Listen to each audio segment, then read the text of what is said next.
ওরা নিউজ দেয়, মাঝে মাঝে বলে যে আপা আপনি আসেন। তো আমি শাইখুল হাদিস ইবনে শাইখুল হাদিসের একটা বক্তব্য দেখলাম যে টাঙ্গাইলে একটা কথা বলছিল যে আপা আপনি যেখানে আছেন সেখানে ভালো আছেন, অতিরিক্ত আগ বাড়ায় আসবার চেষ্টা করেন না, বিপদে পড়বেন। ছোট ছোট নেতাগুলো বড় হয়ে আবার থাপা দেওয়ার চেষ্টা করে। রাষ্ট্র তো দেখছি বড় বড়গুলাকে ঢুকাইছে, তো বড়গুলা ঢুকাইলে ছোটগুলা কিন্তু আশেপাশে আছে। ওরা নিউজ দেয়, মাঝে মাঝে বলে যে আপা আপনি আসেন। কথা ঠিক না বেঠিক? তো আমি শাইখুল হাদিস ইবনে শাইখুল হাদিসের একটা বক্তব্য দেখলাম যে টাঙ্গাইলে একটা কথা বলছিল যে আপা আপনি যেখানে আছেন সেখানে ভালো আছেন, অতিরিক্ত আগ বাড়ায় আসবার চেষ্টা করেন না, বিপদে পড়বেন। তো ওই বিষয় নিয়ে আমাদের আলোচনা না, কিন্তু বড় দুঃখ লাগে এই সমস্ত মজমাগুলোতে আমরা বিগত দিনে কথা বলতে পারি না, এই জন্য কথাগুলো বের হয়। বড় দুঃখ লাগে, কষ্ট লাগে। আল্লাহ পাক রব্বুল আলামিন এই দুনিয়াটা সৃষ্টি করেছেন তামাশা করবার জন্য নয়। আল্লাহ দুনিয়া সৃষ্টি করেছেন মাখলুকাত আল্লাহর ইবাদত করবে, সেজন্য দুনিয়া সৃষ্টি করা, ভিন্ন কোনো কারণ নাই। তো এই দুনিয়া সৃষ্টি করবার পিছনে মানুষ যেন আল্লাহর গোলামি করে, রুবুবিয়াতের গোলামি করে, সেজন্য আল্লাহ পাক রব্বুল আলামিন যুগে যুগে নবী এবং রাসূলদেরকে প্রেরণ করেছেন। তোমরা তোমাদের স্বজাতিগুলোকে বর্ণনা দাও পৃথিবীতে একমাত্র গোলামি করার মালিক কে। সবাইকে একই দাওয়াত দিয়ে পাঠিয়েছেন, বলো কালিমাতু লা ইলাহা ইল্লাল্লাহ। এই কথাগুলো মানুষের কর্ণকুহরে পৌঁছায় দাও। এটাকে যারা অমান্য করে ভিন্ন পথে চলবার চেষ্টা করবে, খালিদিনা ফিহা আবাদা, তারা চিরজীবন জাহান্নামে থাকবে। একমাত্র আল্লাহর ইবাদত যারা করবে তাদেরকে আল্লাহ পাক রব্বুল আলামিন জান্নাতে জায়গা দিবে। দুইটা কথা বোঝানোর জন্য, যারা আল্লাহর কালেমা স্বীকার করবে তাদেরকে আল্লাহ জান্নাতে দিবে, আর যারা আল্লাহকে মাইনাস করে ভিন্ন পথে শিরিক করবে, মূর্তি স্থাপন করবে, মানুষের পূজা করবে, তারা কিন্তু জান্নাতের গ্রাণও পাবে না। এই দায়িত্বটাই প্রত্যেকটা নবীদেরকে দিয়েছেন। এটা উলামায়ে কেরামদেরকে জিজ্ঞেস করবেন। এছাড়া নবীদের বড় কোনো দায়িত্ব ছিল না, এটাই ছিল মূল দায়িত্ব। মানুষদেরকে তোমরা শিরিকের পথ থেকে কোন দিকে আনবা? আল্লাহ তাআলার পথে আনবা। তো আল্লাহ যেহেতু যুগে যুগে নবীদেরকে প্রেরণ করেছেন, প্রেরণ করবার পর প্রত্যেকটা নবীরাই দুনিয়াতে এই কালেমার দাওয়াত দিয়েছেন। ইতিহাস খুঁজেন, নবী রাসূলগণ এই কালেমার দাওয়াত দিতে গিয়ে যে যত বড় নবী হয়েছে তার তত বড় কষ্ট স্বীকার করতে হয়েছে। বাবা আদম আলাইহিস সালাতু ওয়াস সালাম থেকে নিয়ে ঈসা পর্যন্ত নবীরা দাওয়াত দিয়েছেন।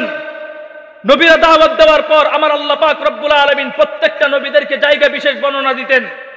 ওগো নবী, তোমার দাওয়াতের সীমানা হচ্ছে এ পর্যন্ত। ওগো মূসা, তোমার দাওয়াতের সীমানা হচ্ছে এ পর্যন্ত, এর বাইরে দাওয়াতের কাজ করার কোনো প্রয়োজন নাই।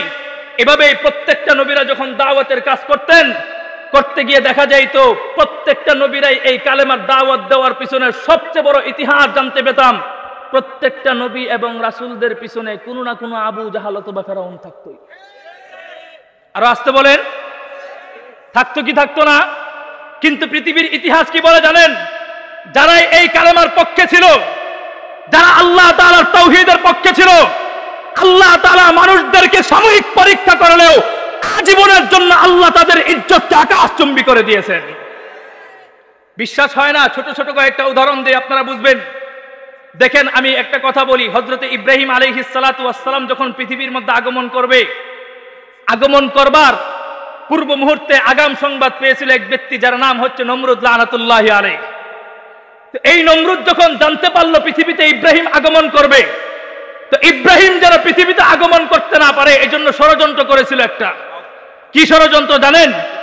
সেই ষড়যন্ত্রের নাম হচ্ছে জন্ম নিয়ন্ত্রণ ষড়যন্ত্র। কি ষড়যন্ত্র? এই কথা বলেন, কি ষড়যন্ত্র? জন্ম নিয়ন্ত্রণ ষড়যন্ত্র। যে ষড়যন্ত্র এখনো আবার নতুন করে গভর্নমেন্ট করতে যাচ্ছে। তো আলহামদুলিল্লাহ, শুকরিয়ার বিষয়, তারা যেই দলটা টিমটা তৈরি করেছিল আজকে তারা অবাঞ্ছিত ঘোষণা করছে, সেই দল স্থগিত করেছে। সকলে বলে আলহামদুলিল্লাহ। তো এই জন্ম নিয়ন্ত্রণ শক্তি কিভাবে করলো এটা ইতিহাস এখন বলার সময় নেই, যেহেতু সংক্ষিপ্ত যাচ্ছি। জন্ম নিয়ন্ত্রণ মানে ইব্রাহিম আলাইহিস সালাতু ওয়াস সালাম যদি আমাদের জাতির পিতা হয়, ওনার বাবা আমাদের কি হয়? দাদা হয়। তো দাদা যেন দাদির সাথে মিলন করে তার সন্তান যেন পেটের মধ্যে ধারণ করতে না পারে, এই জন্য একটা ষড়যন্ত্র করেছিল। আপনারা বলুন তো দেখি, ষড়যন্ত্র করে ইব্রাহিমকে কেউ আটকাতে পারছে? আর আসতে বলেন, ইব্রাহিম দুনিয়াতে এসেছেন, কালেমার দাওয়াত দিয়েছেন। আরে বেটা, ইতিহাস খুঁজো। ইব্রাহিম বর্তমান এ যুগে চলে গিয়েছেন, নাই পৃথিবীতে, নমরুদ নাই। কিন্তু বর্তমান যুগের ইতিহাসগুলো খুঁজো, ইব্রাহিম আলাইহিস সালাতু ওয়াস সালাম পৃথিবী থেকে চলে যাওয়ার পর আজ পর্যন্ত শুধুমাত্র মুসলমানরা নয়, জাতি ধর্ম নির্বিশেষে, হিন্দু বলো বৌদ্ধ বলো, যত শ্রেণীর মানুষ আছে সমস্ত মানুষগুলো ইব্রাহিমের নাম শ্রদ্ধা এবং ভালোবাসার সাথে তার নাম উচ্চারণ করতে হয়। কিন্তু পক্ষান্তরে নমরুদের নাম মুসলমান তো দূরের কথা, তার যে বংশীয় সালাসামান্ডা আছে তারা পর্যন্ত মুখে আনতে ঘৃণা করে। কথা ঠিক না বেঠিক? তো ইব্রাহিম আলাইহিস সালাতু ওয়াস সালামের মিশন ছিল কি? মূর্তি ভাঙা। কি ভাঙা? কথা লাইনে থাকেন, বুঝেন। এরপর আসেন মুসা আলাইহিস সালাতু ওয়াস সালামের একটু কাহিনী বলি। মুসা যখন পৃথিবীতে আগমন করবে, মুসা যেন পৃথিবীতে ঢুকতে না পারে এটার আগাম সংবাদ পেয়েছিল এক ব্যক্তি, যার নাম হচ্ছে ফেরাউন লানাতুল্লাহি আলাইহি। তো ফেরাউন লানাতুল্লাহি আলাইহির কথা বলবার পরে আমাদের বাংলাদেশের একজনের চিত্র বেশে উঠে, যারা আমরা নব্য ফেরাউন বলতাম। কথা ঠিক না বেঠিক? কারণ জুলুমের সীমা এতটা অতিক্রম করেছিল, তৌহিদি জনতা তাকে নাম দিয়েছিল নব্য ফেরাউন। তো ফেরাউন যখন জানতে পারলো মুসা আলাইহিস সালাতু ওয়াস সালাম পৃথিবীতে আগমন করবে, এই মুসা যেন পৃথিবীতে আগমন করতে না পারে এই জন্য কি করেছিল জানেন? হাজার হাজার গর্ভবতী মা বোনদের পেট কর্তন করে নবজাত শিশুগুলোকে পেটের থেকে টেনে হেসড়ে বের করে হত্যা করেছিল। আপনি বলুন তো দেখি, হাজার হাজার শিশু হত্যা করে মুসারে কেউ আটকাইতে পারছে? পারছে কেউ? পারে নাই। কিন্তু মুসা দুনিয়াতে এসেছেন, এটা সত্য। আজকে মুসা নাই, ফেরাউন নাই, কিন্তু দোস্ত ইতিহাস খুঁজো, বর্তমান এ যুগে মুসা আলাইহিস সালাতু ওয়াস সালামের নাম শুধুমাত্র মুসলমানরা নয়, জাতি ধর্ম নির্বিশেষে মুসার নাম যদি কেউ একবার মুখ দিয়ে উচ্চারণ করতে চায় 10 বার বুক কাঁপুনি দেয়, তারপর মুসার নাম শ্রদ্ধা এবং ভালোবাসার সাথে উচ্চারণ করতে হয়। কিন্তু পক্ষান্তরে ফেরাউনের নাম মুসলমান তো দূরের কথা, তার যে বংশীয় সালাসামান্ডা যারা আছে তারা পর্যন্ত মুখে আনতে ঘৃণা করে। কথা ঠিক না বেঠিক? এরপর আসো আমাদের নবীর কথা বলি। আমাদের নবী যখন পৃথিবীর মধ্যে আগমন করে, আগমন করবার পরে বিরোধিতাকারী একজন লোক ছিল, নাম কি জানেন? আবু জাহাল। কি ভাই? আবু জাহাল। আল্লাহর নবী শুধু এই কালেমার দাওয়াত দিতে গিয়ে আবু জাহালের জুলুমের শিকার হয়েছে এমন নয়, আমার নবী এই কালেমার দাওয়াত দিতে গিয়ে নিজের দন্ত মুবারক পর্যন্ত শাহাদাত বরণ করেছেন। আমার নবী এই কালেমার দাওয়াত দিতে গিয়ে কপালের ভিতরে লোহার হেমলেট ভেঙে লোহা পর্যন্ত ঢুকিয়ে ফেলেছিলেন। আমার নবী তোমাকে আমাকে সান্ত্বনা দেওয়ার জন্য, কালেমার এই দাওয়াত দেওয়ার জন্য নিজের পেটের মধ্যে পাথর পর্যন্ত বেঁধেছিলেন। কিন্তু দোস্ত কথা হচ্ছে, আবু জাহাল যখন এগুলো সহ্য করতে পারলো না, আল্লাহর নবীকে ঠেকানোর জন্য এমন পর্যায়ে নির্যাতন করেছে, নবী নামাজ পড়তে গিয়েছে পর্যন্ত আওয়ামী লীগদের মতো বাইতুল মুকাররমে যখন নামাজ পড়তে গেছে গুলি করছে, আবু জাহাল আমার নবীর গর্দানের উপর ভুরি ঝুলাইয়া দিছে। কথা ঠিক না বেঠিক? তো গেল। এখন বর্তমান এ যুগে তো আবু জাহালও নাই, আমার নবীও নাই, উনিও চলে গেছেন। কিন্তু কথা হচ্ছে, কোন স্লোগান হবে না, মেহমান যেভাবে আসে সেভাবে যাবে। তো কথা বুঝেন, আমার নবীও চলে গেছে, আবু জাহালও চলে গেছে। তো চলে যাওয়ার পর এখন বর্তমান এ যুগে আবু জাহালের নাম আর আমার নবীর নাম একটু পার্থক্য বুঝেন। আমার নবীর এই নাম কেউ যদি মুখে উচ্চারণ করতে চায়, শুধুমাত্র মুসলমান নয়, জাতি ধর্ম নির্বিশেষে, যারা জাতি ধর্ম নির্বিশেষে যত মানুষ আছে সমস্ত মানুষগুলো আমার নবীর নাম একবার উচ্চারণ করবার আগে তারা 1 সপ্তাহ আগে পরিকল্পনা করে, পরের সপ্তাহ আমার নবীর নাম ভালোবাসার সাথে উচ্চারণ করে। কথা ঠিক না বেঠিক? আরে বেটা, আমার নবীর নাম নিয়ে কেউ দুনিয়ার মধ্যে সাধারণ কোনো মানুষ ব্যঙ্গচিত্র করে না। আমার নবীর নাম নিয়ে, আমার নবীর নাম নিয়ে দুনিয়ার মধ্যে সাধারণ কোনো পাবলিক মুখ খুলে না। আমার নবীকে নিয়ে কথা বলবার দুঃসাহস তো তারাই করে। এটা তাকবীর দেয়, নারে তাকবীর, নারে তাকবীর। মাদানী শাহ হুজুরের আগমন, মাদানী শাহ হুজুরের আগমন, লিল্লাহি তাকবীর। বসেন বসেন।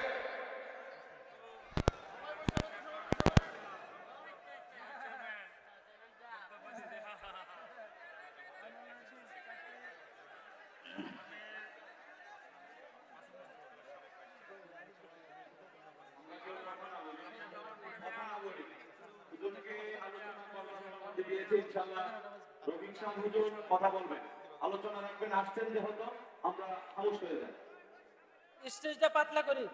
মুহতারাম হাজিরিন, কথা পরিষ্কার বুঝেন। আরে মেয়ে, আজকে আবু জাহালও নাই, আমার নবীও নাই, কিন্তু বর্তমান এ যুগে আমার নবীর নাম শুধুমাত্র মুসলমান না নয়, আরে বেটা, জাতি ধর্ম নির্বিশেষে হিন্দু বলো, খ্রিস্টান বলো, বৌদ্ধ বলো, যত ধর্ম অবলম্বীরা আছে প্রত্যেকটা ধর্ম অবলম্বীদেরকে গিয়ে জিজ্ঞাসা করো, আরে ভাই, আমার নবীকে কোন ধর্ম অবলম্বীরা গালি দেয় না? ধর্ম অবলম্বীদেরকে গিয়ে জিজ্ঞাসা করো আমার নবীর নাম ওরা মুখ দিয়ে উচ্চারণ করবার 1 সপ্তাহ আগে পরিকল্পনা করে, পরের সপ্তাহ আমার নবীর নাম শ্রদ্ধা এবং ভালোবাসার সাথে উচ্চারণ করে। কিন্তু একটা কথা পরিষ্কার মনে রাখবেন, আমার নবীর নাম যেহেতু কোন ধর্ম অবলম্বীরা কেউ বাঁকা চোখে দেখে না, আমার নবীর নাম তো তারাই ব্যঙ্গচিত্র করে কথা বলে যাদের ধর্ম পরিচয়হীন, যাদের পরিচয় রয়েছে। আরে আমার নবীরকে গালি দেওয়ার দুঃসাহস তো তারাই করে যাদের পিতৃ পরিচয়ে ভেজাল আছে। আমার নবীকে গালি দেওয়ার দুঃসাহস তো তারাই করে যাদের একাধিক বাবার বীর্যে তারা জন্মগ্রহণ করেছে।